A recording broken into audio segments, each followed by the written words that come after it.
샬롬 샬롬 샬롬 샬롬. 하나님 사랑합니다. 여러분 주 안에서 사랑합니다. 27절에서 29절이죠. 17절. 예, 우리 나눔의 때임을 잊지 마십시다. 27절 봅니다.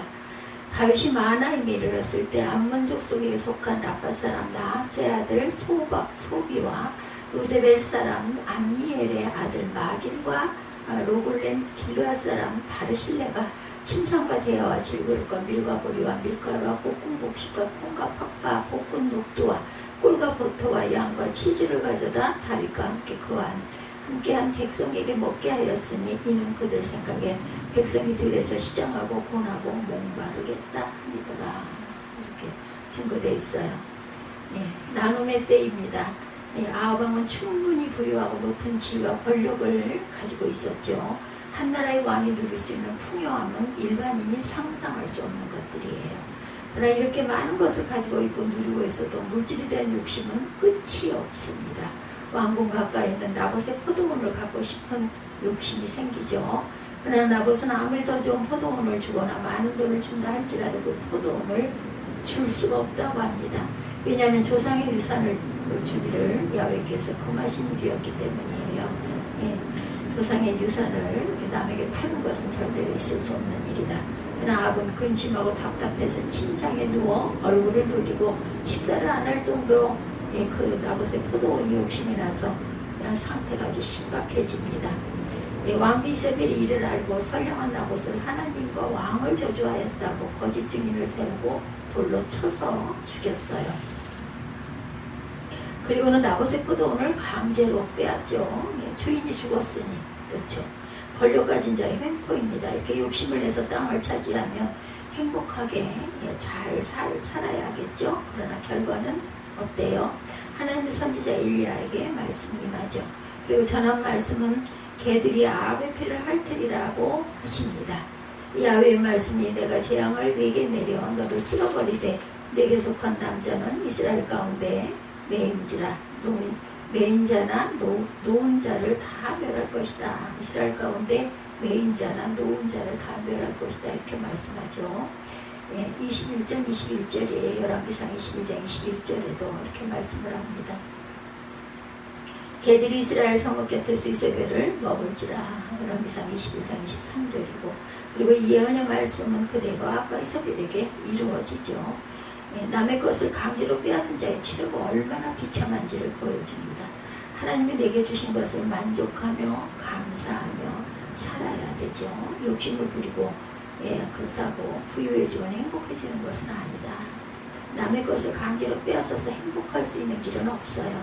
하나님이 그렇게 내버려 두시질 않습니다. 잠언 11장 24절에 흩어 부재하여도 더욱 부하게 되는 일이 있나니 과도히 아껴도 가난하게 될 뿐이라.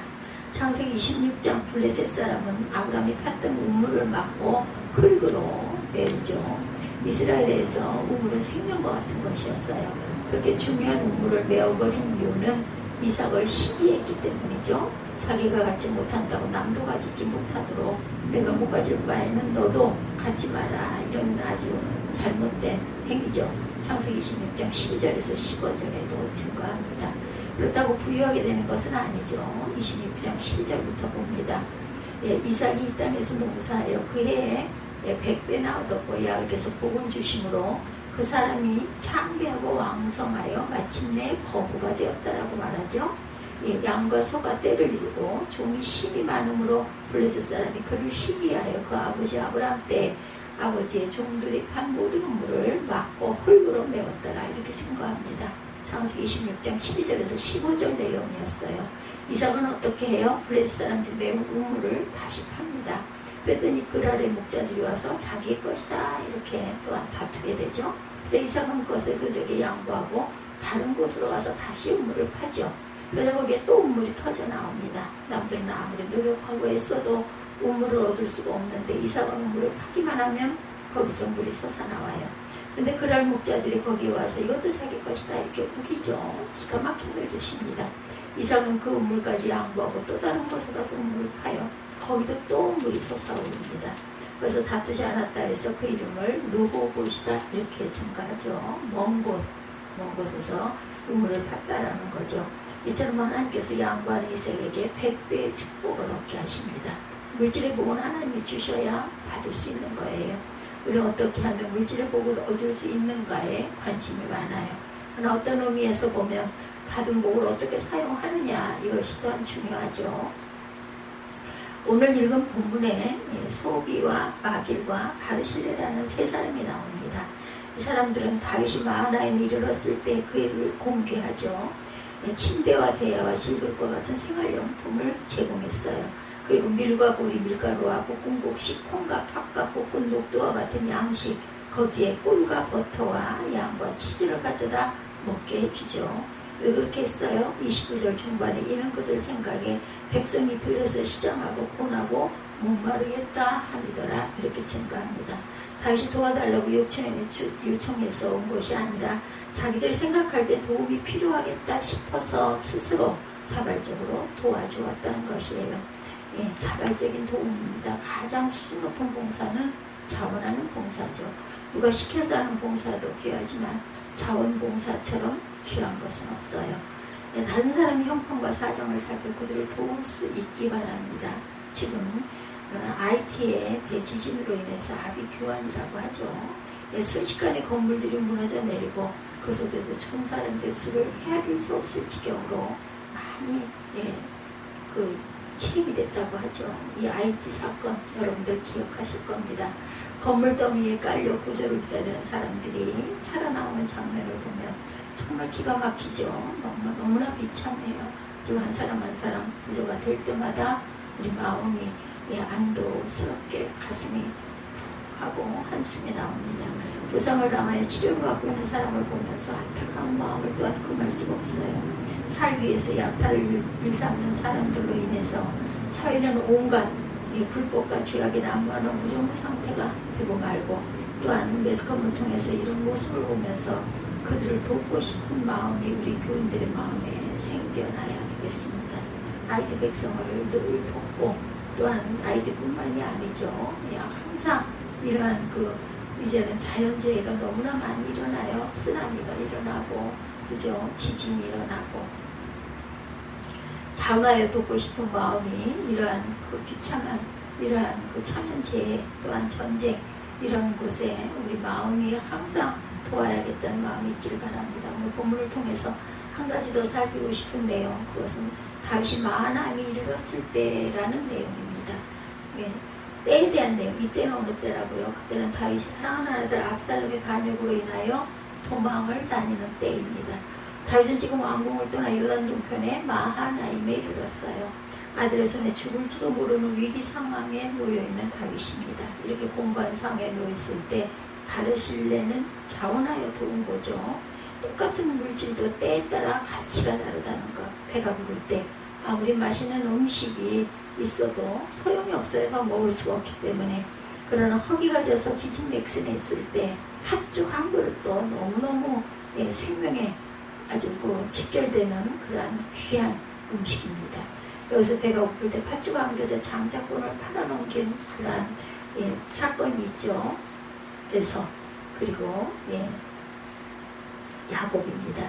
전도서 3장 1절에 보면 범사의 기한이 있고 천하만사의 때가 있다 말씀해요. 날 때가 있고 죽을 때가 있고, 또한 심을 때가 있고 심은 것을 뽑을 때가 있고, 죽일 때가 있고 치료할 때가 있고, 헐 때가 있고 세울 때가 있으며, 울 때가 있고 웃을 때가 있고 슬퍼할 때가 있고 춤출 때가 있다라고 말합니다. 전도서 3장 1절에서 쭉 나와 5절에도 보면 돌을 던져버릴 때가 있고 돌을 거둘 때가 있으며, 안을 때가 있고 아는 일을 멀리할 때가 있으며, 또한 찾을 때가 있고 잃을 때가 있으며, 지킬 때가 있고 버릴 때가 있으며, 또한 찢을 때가 있고 꿰맬 때가 있으며, 잠잠할 때가 있고 말할 때가 있으며, 사랑할 때가 있고 미워할 때가 있으며, 전쟁할 때가 있고 평화할 때가 있느니라.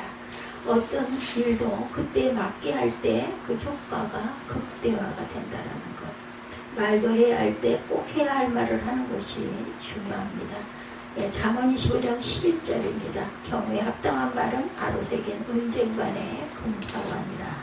똑같은 말을 하는 것이 경우에 맞는 말이 있고 그렇지 않은 말이 있다라는 거죠. 예, 그 때가 얼마나 중요한지. 예, 마태복음 25장에 심판의 때 양과 염소를 구분하면서 양의 편에서 말하죠. 35, 6절에 보면 내가 줄일 때가 너희가 먹을 것을 주었고 목마를 때 마시게 하였고 나그네 되었을 때 영접하였고 헐벗었을 때 옷을 입혔고 병들었을 때 돌보았고 옥에 갇혔을 때 와서 보았느니라 이렇게 말씀해요. 마태복음 25장 35, 6절입니다. 먹을 것은 줄일 때 줘야 되죠. 마실 물은 목마를 때 줘야 정말 생수처럼 먹게 됩니다. 옷은 헐벗을 때 입혀주어야 합니다. 병들었을 때, 옥에 갇혔을 때 또한 돌봐야 하겠죠. 바르실레가 주는 음식은 다윗에게 너무나 큰 도움이었어요. 절대적인 액수가 대단하기 때문이 아니라 다윗에게 꼭 필요한 때 도와준 것이었기 때문입니다. 이렇게 맺어진 관계는 돈독해요. 나중에 압살롬이 죽고 상황이 끝나고 난 다음에 사무엘하 19장 31절 이하에 보면 다윗은 바르실레에게 이 은혜를 갚고자 하죠. 내가 어려울 때 나를 도운 것이 너무나 고마워서 이제는 내가 예루살렘에서 너를 공개하리라. 나와 함께 건너가자. 그러나 바르실레는 나이가 많이 들었다는 이유를 대면서 정중히 거절하죠. 바르실레는 다윗으로부터 어떤 도움을 받기 위한 조건부적인 도움이 아니라 그냥 순수한 마음으로 그가 어려움에 처한 것을 알고 도와준 거예요. 예, 사무엘상 25장에 아비가일이라는 여인 기억하실 겁니다. 이때는 어떤 때예요? 바로 사울왕에게 의해서 다윗이 도망을 다닐 때죠. 죄도 없는 다윗이 사울왕에 의해 죽음의 위기에 처해 있어요. 그는 약 600명의 부하를 거느리고 도망을 다니고 있습니다.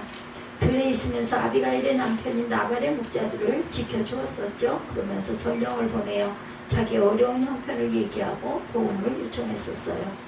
나발은 심히 부한 사람이라고 기록되어 있죠. 사무엘상 25장 2절에 보면 양이 3,000마리고 염소가 1,000마리. 그러나 나발은 한마디로 거절합니다. 하지만 그 안에 아비가일은 상황을 판단하고 남편 몰래 다윗을 돕죠. 사무엘상 25장 18절에 보면 아비가일이 급히 떡 200병이와 포도주 2가지 부대와 잡아서 요리한 양 5마리와 볶은 곡식 5세야와 건포도 100송이와 무화과 뭉치 200개를 가져다가 나귀에 싣고 다윗에게 가져다 주죠. 이 음식들은 다윗과 그가 부하들에게 너무나 요기한 것들, 생명을 살리는 그러한 양식이 되죠. 지혜로운 여인 아비가일로 인하여 그 집안은 위기를 넘길 수가 있었어요. 그렇지 않았더라면 아마 보복을 당하고 말았겠죠. 그의 남편 나발은 어떻게 됐어요? 나중에 상황을 알게 된 나발은 낙담해서 몸이 돌과 같이 굳어지더니 열흘 후에 야훼께서 나발을 치심해 죽었다. 사무엘상 25장 37, 8절에 증거합니다. 얼마의 물질을 아끼려다가 자기 생명을 잃은 어리석은 자가 되고 말아요. 물질은 많이 가지고 있는 것이 중요한 것이 아니라 적절하게 잘 쓸 줄 알아야 한다는 거죠. 특히 적절할 때 잘 써야 합니다. 하나님은 베풀고 나누는 자에게 복을 주십니다. 예수님은 우리에게 살과 피를 나누어 주셨어요. 그분의 목숨까지 우리에게 우리의 구속을 위해서 나누어 주셨죠. 이제 우리가 나누고자 합니다. 특히 나눔의 때를 놓치지 말아야 되겠죠.